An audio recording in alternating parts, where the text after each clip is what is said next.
Meadows. Was there ever such a word to so completely conjure up the very essence of the pastoral idyll? Was there ever such a scene as rolling swathes of modestly standing shrubbery to so embody unbounded, peaceful, untouched nature? And so this planet appeared to be, at least at these latitudes, a pleasant but otherwise unremarkable beauty spot. This meadow stretched across many miles of near-flat plains, augmented by the occasional modest hillock. The vegetation here seemed a monoculture, bushes looking much like those of the earthly rose, right up to their white-petalled buds and blooms, covered almost every square metre of these gentle pastures. Towards the edges of this garden realm, more expansive vegetation could be seen, trees and the like, along with a wider variety of foliage, climbing where the land became more hilly, tending towards mountainous in parts. But were these lowland meadows truly the stuff of nature? While the word might inspire nothing more than dreamy walks in the wild on Earth, Gallifrey, or countless other settled worlds, were they ever truly anything other than the intervention of man or other cultivating influences? Were these meadows ever untrammelled by the feet of mankind? On this world we had yet to see. There was a rustling in the white-flowered bushes. Had one of them disappeared? Whatever had occurred was dwarfed by what happened next. A roughly 4-metre square patch of meadow underwent a most brutal and repeated trammelling by a sizable blue box wheezing in and out of existence before finally utterly crushing the flora underneath. The feet and hands of Gallifrey at work. One door of the TARDIS popped open to reveal the heads of the Doctor, Romana and K9. The companions breathed deeply of the fresh summer air, smiling with satisfaction. Well, all but K9, of course. He simply clicked word and flash to himself. "What a wonderful, peaceful getaway," the Doctor gushed. "We should probably leave at once." He then added gravely. Romana raised an eyebrow and pursed her lips at him. "Because you sense some dark and hidden presence?" she asked sceptically. "Or the opposite?" The Doctor frowned, looking both grumpy and caught out. "Well, the latter, actually." Romana chuckled at him. "I thought so. Look, Doctor, we have all of time and space stretching before us. I think we can spare 5 minutes for a stroll in the country, don't you?" The Doctor gave a twisted smile of defeat. "Of course, Romana. I shall do my best to stoically bear the peace and quiet." With that, Romana and the Doctor stepped from the TARDIS, surrounded by nature.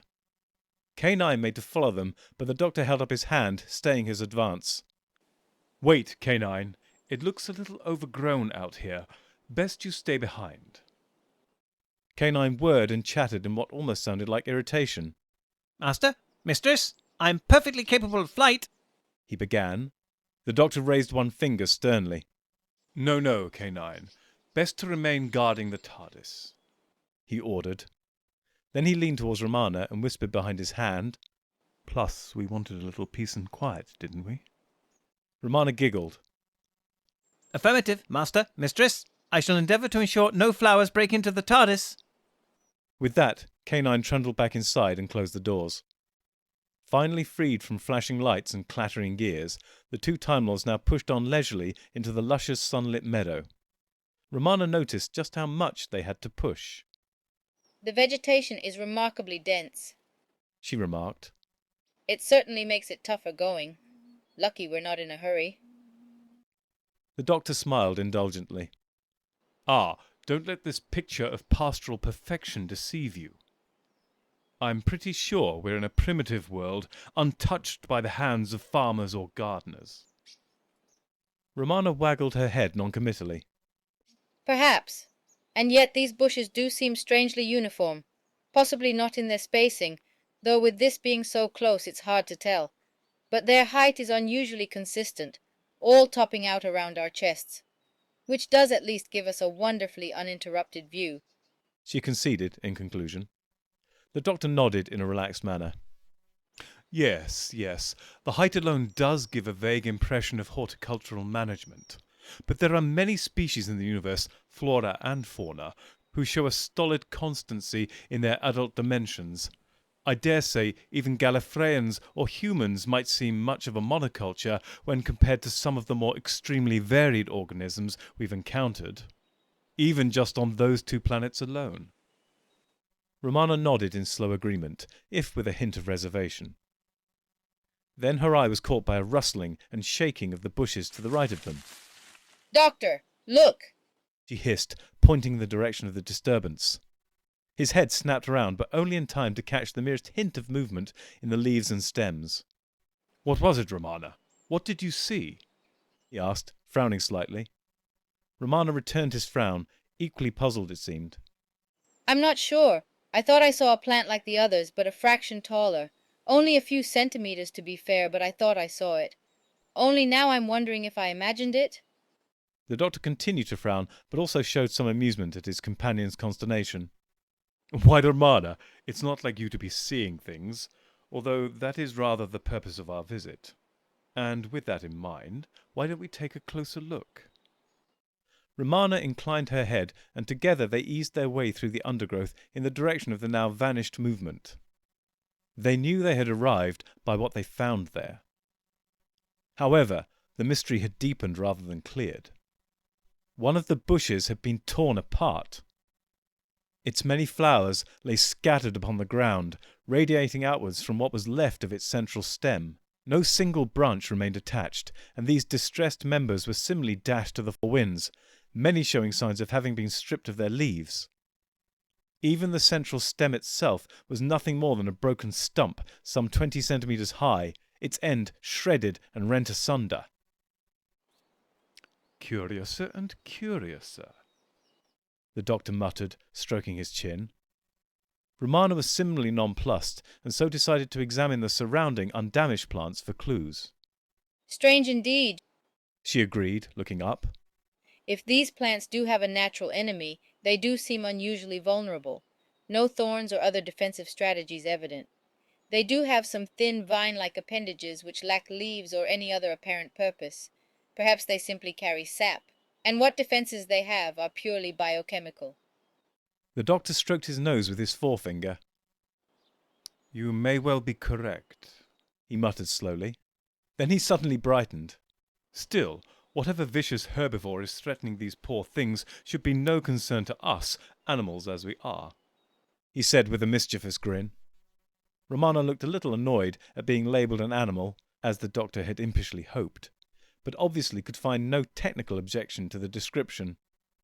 That did not dissuade her from finding at least one fly in the doctor's ointment. Unless, of course, we run into the herbivore's hunter, she pointed out. The doctor chuckled, shaking his head. "Well, unless you really are determined to cut our holiday short, I think I've found something a little more positive and concrete to capture our attention. Look over there." This last statement was made with a joyous cry, and his finger stabbed across the meadow. It had been late morning when they had left the TARDIS, but by now the sun, whichever it was reaching its zenith. Its midday beams warmed the Time Lords with some strength, while simultaneously illuminating the surrounding countryside to its maximum. Following the doctor's finger, maybe some 200 metres distant, was perhaps the closest feature of geographical significance upon the plain. A very small, low rise or hillock, no more than 20 metres in diameter, and probably rising no higher than 5 metres at its peak. It was, like the rest of the meadow, covered in bushes. Romana gave a soft, slow, and sarcastic round of applause. Congratulations. You must have found this region's Everest, or perhaps they suffer from a giant mole infestation. The doctor sighed heavily, but could not stifle a smile. "Well, if there are giant moles, this one clearly hasn't been here for quite some time, as the mound is covered in bushes. But those bushes were what actually caught my eye. Look again, more closely, Romana," he suggested. With the merest hint of a raised eyebrow, she peered again at the rise. "Oh!" she said suddenly, with slight surprise. "Those bushes have red flowers." The doctor exuded mocking graciousness. "A small variation, I'll grant you, but variety is the spice of life. Worth a look, wouldn't you agree?" Romana, in her turn, exuded weary indulgence. "Who am I to disagree? Lead on, MacDoc." She prompted with a twisted smile.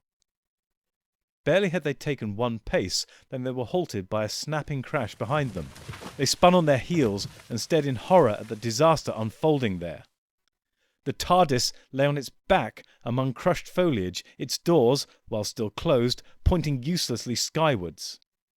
Not that the Time Lords could see much of the crushed foliage. Their view of this and the TARDIS was largely blocked by those plants still standing surrounding the blue box. And climbing it. No slow and steady march of nature this. The white-flowered bushes were actively and visibly mobile. They flung their vine-like tendrils up the sides of the prostrate time machine, and it was with these that they must have pulled it over. This could only have been achieved through sheer mass, a concerted effort and pure weight of numbers. Such was their desire to drag it down that many of the plants were now free of the soil altogether, their lower stems and roots become legs with which they mounted the cabinet. In a somewhat confusing twist, these higher climbers were themselves being grabbed by those lower down and seemed in the process of being pulled apart, in spite of their common goal. The Doctor and Romana stared aghast for a moment before wordlessly agreeing to rescue their stricken vessel.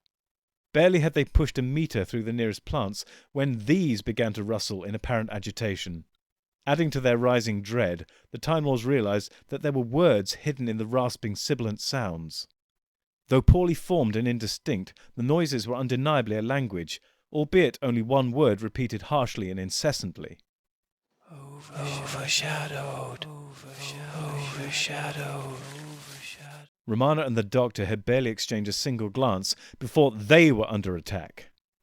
Branches of the nearest bushes reached towards them, seeking to ensnare their legs and arms. As they struggled against these, tearing themselves free again and again, they found these leafy limbs had infinite reinforcements. And then the second prong came. Those thin, vicious tendrils now snaked towards the Time Lords, circling around their shoulders and chests. And throats. The Doctor and Romana choked and struggled for breath as they tore at these living nooses with their hands and fingers. They enjoyed only marginal and fleeting success as the torn vines were quickly replenished. Doctor! Romana coughed out desperately. Why are they doing this? What can we do? The Doctor found it hard to concentrate on these questions as his eyes were bulging and his face becoming scarlet. He clawed off the latest vine attack and spluttered as he frantically filled his lungs. A vague idea rattled around his oxygen-starved brain and found connection with an unlikely strategy. "Romana!" he rasped. "Get down! Lie flat!" Romana's eyes widened at this latest insanity. Doctor, are you mad? You're helping these plants? That's exactly what they want us to do. Permanently. The Doctor nodded enthusiastically. "Exactly! Trust me, it's the only way!" With that he grabbed Romana's arm and threw himself at the ground. He did not miss. The last thing he noticed on his way down, before the surrounding foliage obscured his view, was that distant hillock of red blossoms. The Doctor and Romana now lay side by side on the soil and crushed plant life, staring at one another. Much to their surprise and obvious relief, the disturbance in the flora subsided. Even the few vines still ensnaring them uncoiled and snaked away. The Doctor shook his head, chuckling ruefully. "Tall poppies," he muttered to himself. Romana frowned at him. What are you talking about? She grumbled at her fellow traveller. The Doctor grinned. "Oh, just an old Earth expression." Romana rolled her eyes. Of course it is. Anyway, more importantly, how did you know this would work? And how are we ever going to get back to the TARDIS from down here? The Doctor decided to tackle the questions in order. These plants clearly can't abide anything outshining them, including themselves, it seems. Romana nodded her understanding, but gestured for the Doctor to elaborate. He duly obliged.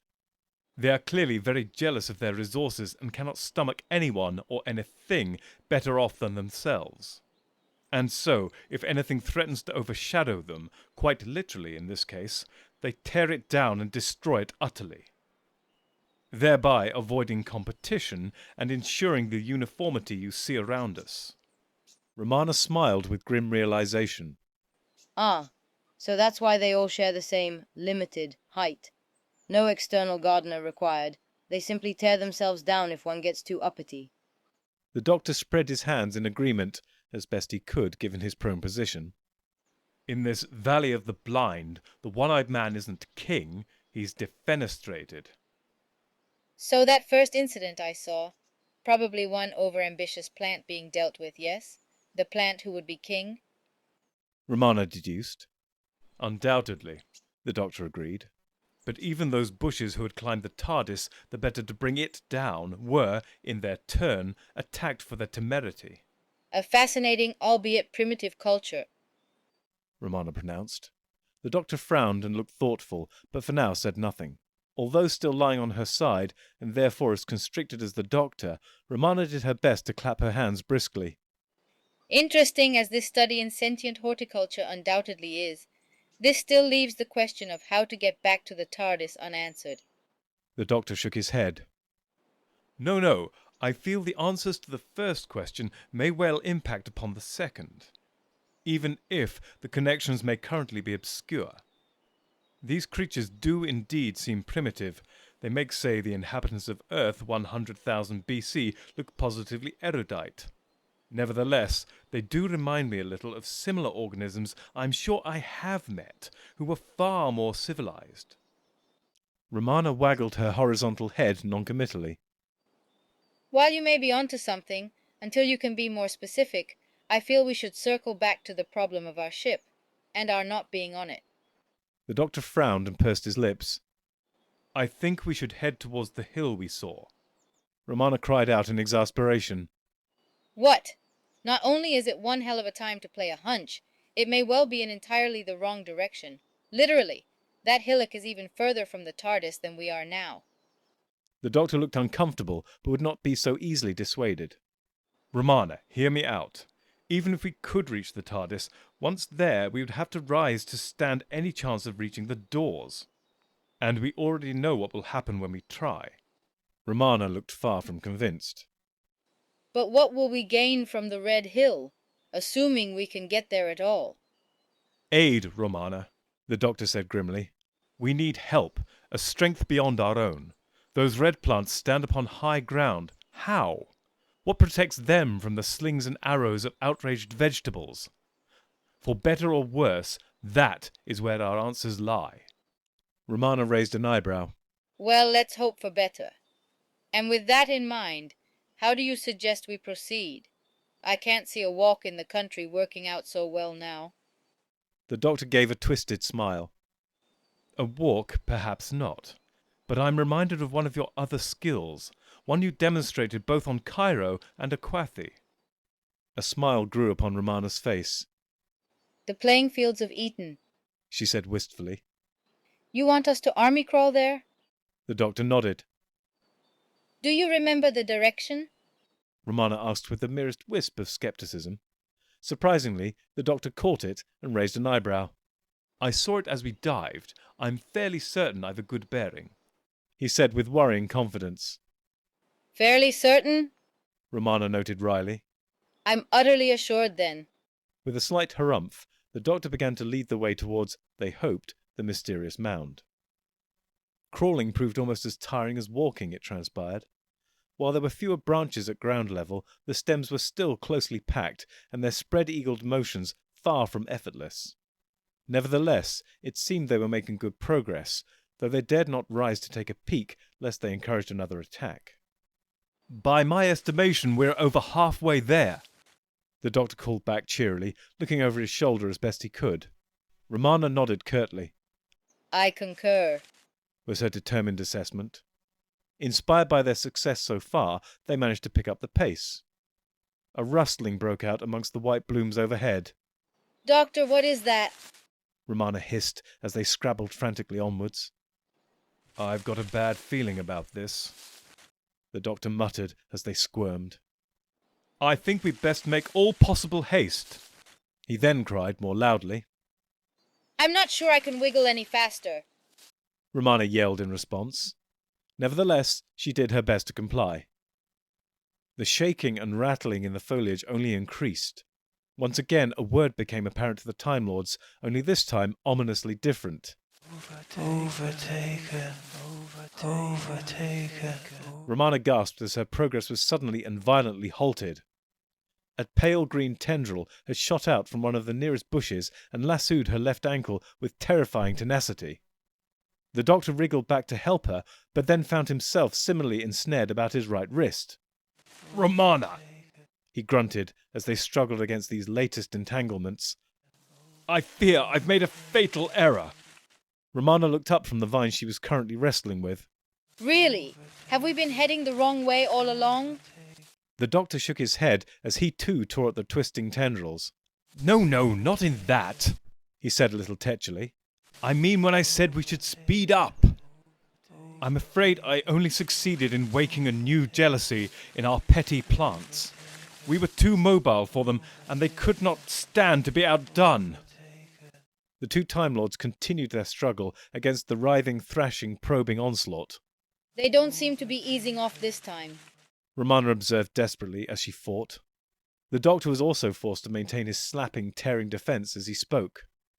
"So it seems," he gasped in agreement. "It appears they have a memory and can hold a grudge. I fear there will be no forgiveness this time." Urk! Romana choked as a vine enveloped her neck. She ripped it free, but it was clear she was beginning to tire. Doctor, what can we do? She managed to hiss out. The doctor's expression was an odd blend of physical exertion and thoughtful introspection. Then his eyes sprang wide as he was seized by an idea and another vine.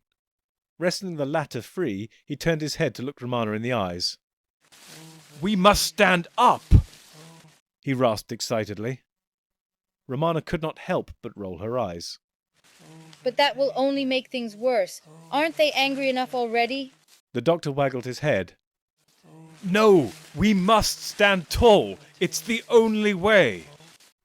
Romana looked far from convinced, but, finding no better alternative, nodded her reluctant assent.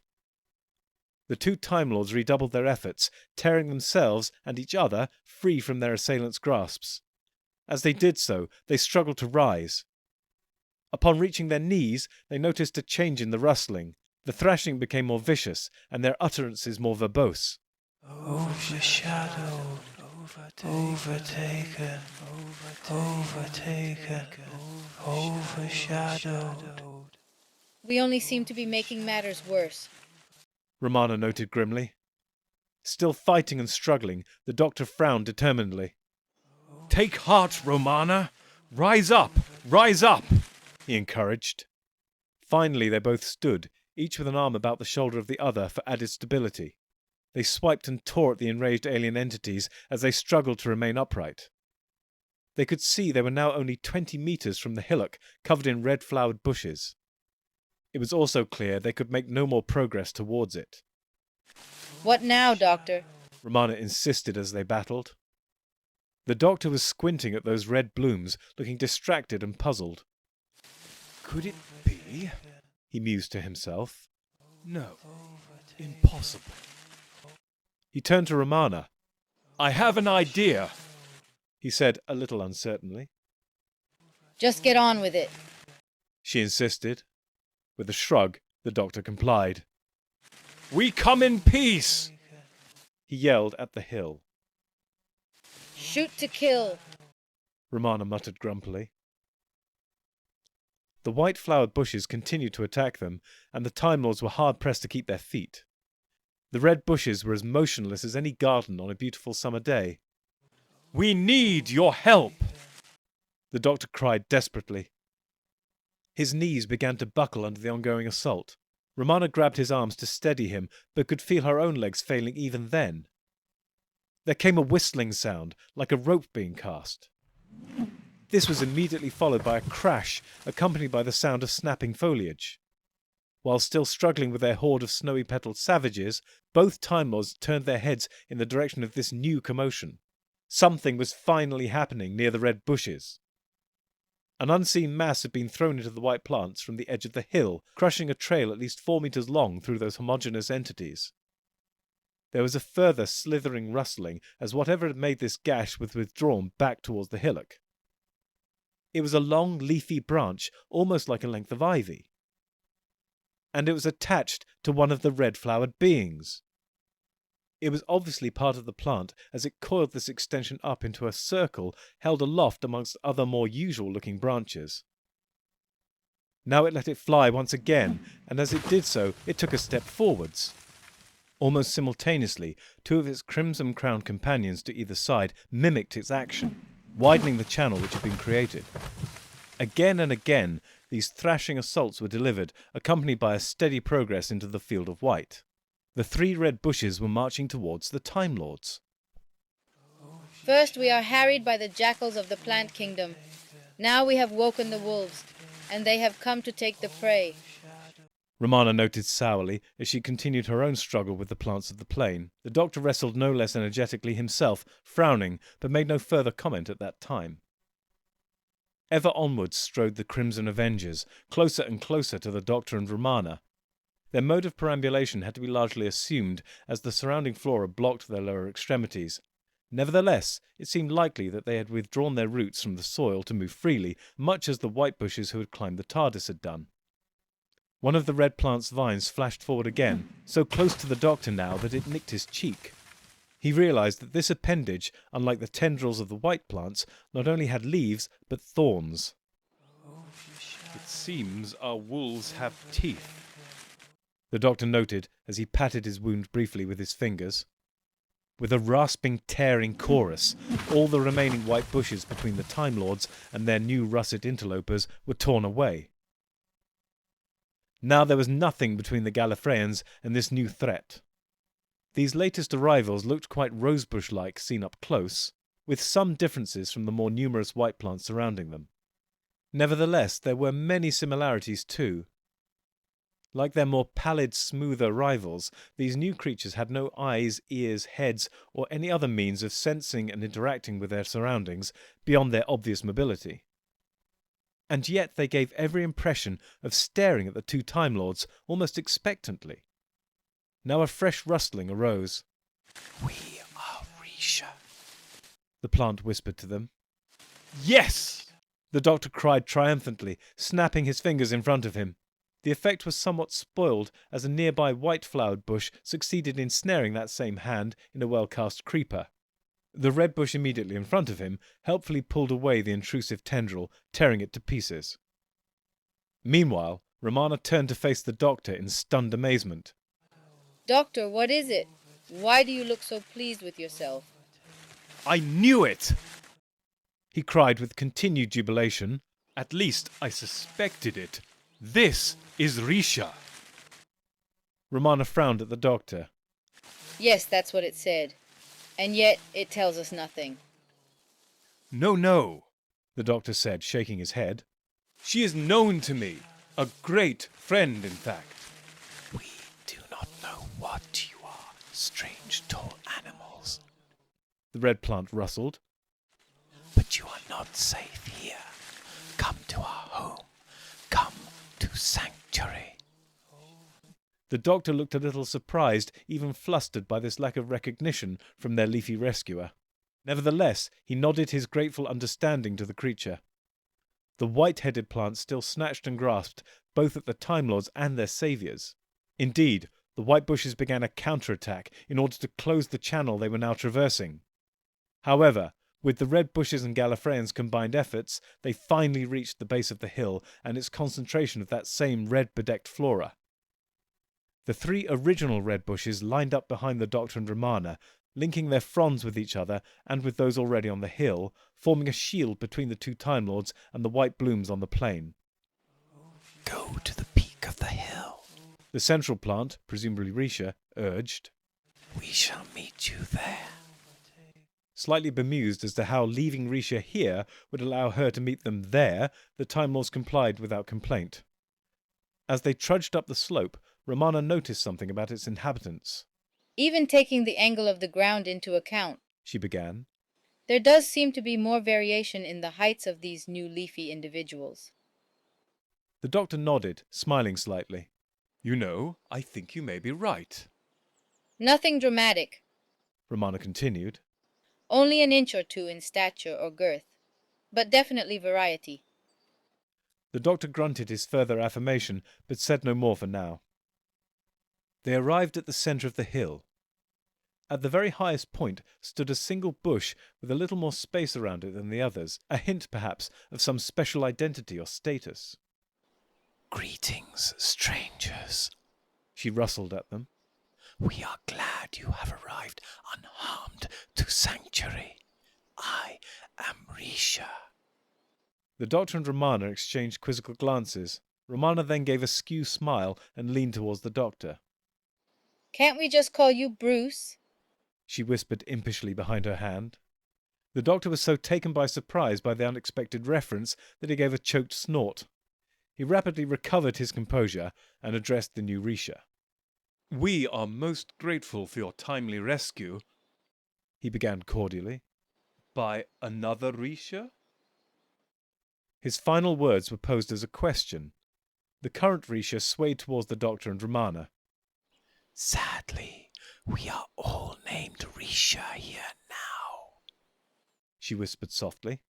"I will explain all I can in due time. But first, who are you?" The doctor inclined his head graciously. Of course, how rude of me. I am the doctor, and this is Michael Baldwin. Romana narrowed her eyes at the doctor and pursed her lips, but was also smothering a smile. "Well met then, creatures, Doctor and Michael," Risha returned. "But what are you? And how did you come to be here? We saw that blue object growing strangely and suddenly upon the plain among the forebears. Saw you disperse from it. What manner of animals are you?" We are explorers. Romana responded. Risha tilted her branches but said nothing. The Time Lords realized her attitude was one of confusion. We travel from place to place in order to see what we can see and learn more about the universe. The doctor explained. Risha swayed forwards, nodding. "So, that is your purpose," she said with satisfaction.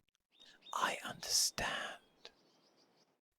The doctor held up a hand, then slowly reached inside his jacket and withdrew his sonic screwdriver.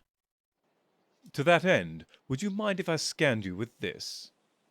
It is perfectly painless and harmless, he said calmly and reassuringly. Risha swayed her fronds forward in agreement. The doctor scanned first the Risha before them, then swept wider to encompass the many similar plants of the same type. He examined the results. Ah, well, that explains a lot, he said to himself with a knowing bob of his head. What is it, Doctor? Romana asked. What have you found? The doctor turned to face his companion. I now know why the first Risha, indeed any of them, failed to recognize me. They are far too young. In fact, they were all practically born yesterday, evolutionarily speaking. Not one is more than 100 years old. The Risha I knew was eons in the future and also far more scientifically developed as a consequence. These are mere babes in the woods. Romana shook her head, smiling wearily. You do seem to make a habit of running into your friends in the wrong order, she teased. The doctor harumphed. Merely one of the everyday pitfalls of time travel, he said airily. Disorganized time travel, Romana added. The doctor shook his head impatiently and returned his attention to the chief Risha. You showed more variety than the plants of the plain. I must say it surprises me to learn you're all clones of the same individual. You called the white-flowered ones the forebears before. How is it you came to be, and more specifically, to be so isolated up here? Risha swayed forward in acknowledgement of his question. "Yes, of course. My kind, our kind, only recently came to be, born of the population of the white plants, but as you can see, obviously different. At first, there were several individuals of this new species, and they were untroubled for a while. You see, we were shorter at first." Romana nodded her understanding. You kept your heads down, she noted grimly. Risha rustled in agreement. "But then we started to outgrow the forebears. Not by much, but enough to attract their attention and their ire. They noticed our other unique attributes, our red flowers, our thorns, our greater mobility. They hissed and screamed in indignation and began attacking us wherever they found us, dragging us down by sheer weight of numbers. The doctor shook his head sadly. A dislike for the unlike, he said with a sigh. Yes, Risha agreed. they hunted us down mercilessly. There was no reasoning with them. They lacked the cognitive powers to even understand such discourse. Yet another difference between our species, seeming to seal our fate. Then how did you survive? Romana asked with concern. Some of us grew upon this hill. Risha began, clearly carrying a heavy sorrow. When the fighting began, myself and the others of my kind here were able to make a stand. We fought back and tore apart those of the forebears we lived among. We tried to propagate as fast as possible, to build up our numbers and strengthen our defense. The fighting went back and forth for years. We would normally procreate through pollen and seeds, cross-fertilizing. But the war made this increasingly impossible. We resorted to our secondary means of reproduction, asexually through runners. By pure chance, I was at the peak of this hill, while my brothers and sisters were lower down the slope. Over the years, more and more were lost from the outer edges, until, at last, only I survived, myself and my copies. The two Time Lords nodded sympathetically. I take it peace broke out eventually? The doctor asked.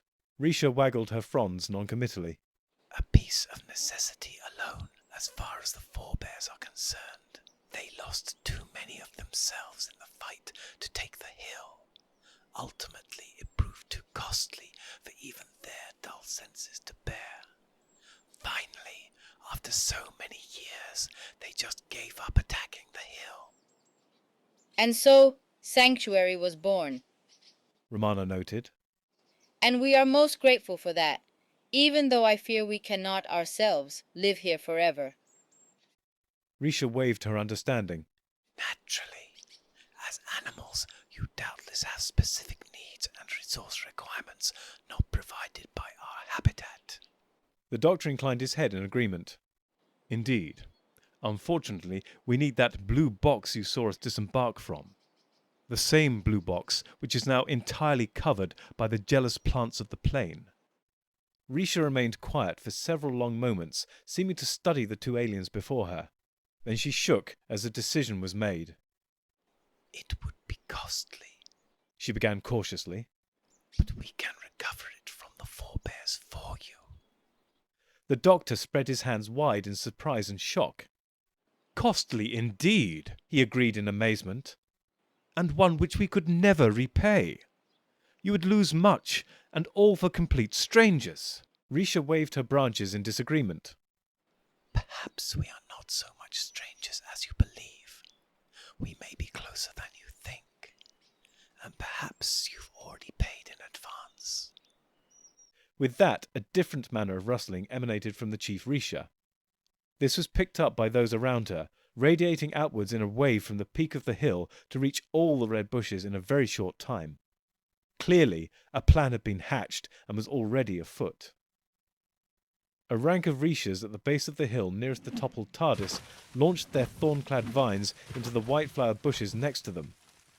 This attack was so swift, efficient, and unexpected that it tore a trench into the forebears 6 meters wide and 2 deep. The red bushes stepped into this breach and continued their attack. Meanwhile, others of the Rishas stepped forward to fill the gap created. Now the dull senses of the white bushes were finally roused, as was their not inconsiderable ferocity. Battle was truly underway. The doctor and Romana looked on in horror as leaves and branches flew and the sap flowed. Another War of the Roses. The doctor heard Romana say. He turned to see if she had intended that as a sick joke, but instead saw his own distress reflected in her eyes. How can we ever repay such an appalling debt? The doctor cried as he surveyed the ongoing destruction. Risha shook her stems slowly and sadly. Do not concern yourself, She said gently. as I said, all costs are already paid. But how? Romana asked, as aghast as the doctor. You have given us more than you know. Risha told them. Inspiration and a future. The doctor looked far from convinced, but spread his arms wide, inviting her to elaborate. You called yourself explorers. She explained, her voice somehow evoking the hint of a smile. And we realized we too could explore far and wide beyond these troubled lands, to the hills and mountains beyond. The doctor and Romana both frowned thoughtfully. Your earlier rescue, and now the rescuing of your blue container, solidified the means of our exploration within our minds. Risha continued. We shall send exploring parties forth to see new lands, with hope we can propagate there more normally. Who knows? Perhaps even discover more of our kind who survive there even now, and our civilization shall thrive. Still frowning, the doctor and Romana turned their attention back to the war on the plain. By now, the red bush-filled trench had reached the TARDIS. Those forebears covering it were being systematically pulled apart. The doctor turned his creased visage back upon the Chief Risha. Do you intend to eliminate all the forebears? He asked grimly. Risha's branches stuck out straight from her central stem, shaking, her own display of shock and horror. Of course not. That would be monstrous and a supreme folly. They are part of our biosphere, a vital part of the interplay of all life forms upon the planet. They are the mulch beneath our roots. They cannot disappear. The bees, for one, would be very disappointed.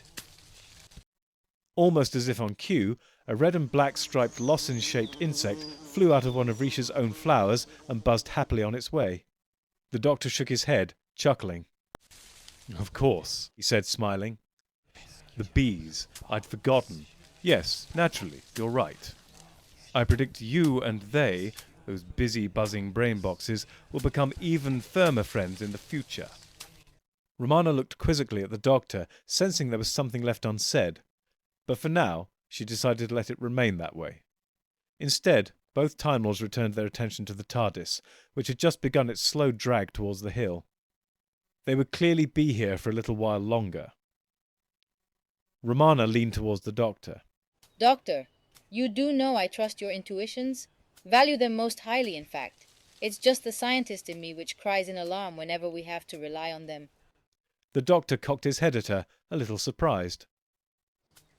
Dear Romana, think nothing of it, he offered, smiling.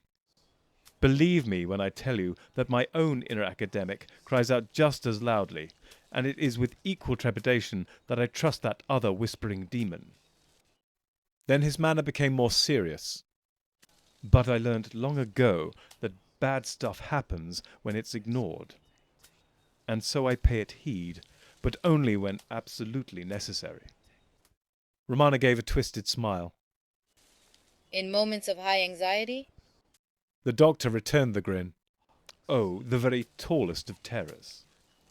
Or the lowest of creeping concerns? Romana retorted. Sometimes even then. But ultimately, I find it helps us, to stand tall and rise above those distractions seeking to drag us down, and thereby, ultimately, gain a clearer perspective. Romana nodded slowly at the doctor, smiling her unreserved agreement. Together, they watched the scraping, crawling progress of the TARDIS, mirrored in the heavens by the slowly setting sun.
Masters, mistresses, the Doctor requires materials in order to maintain the TARDIS and ensure continued functionality. He similarly requires carbon-based comestibles to sustain his own biological functions and existence.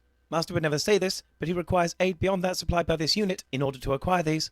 To aid the Doctor in his various tasks and creations, this can be most effectively achieved via Patreon or Substack subscriptions, or through donations directly to PayPal. Or if you desire physical goods in return for your contributions, written accounts of my travels with the Doctor are also available on Amazon. Links are in the description below. Thank you, masters, mistresses.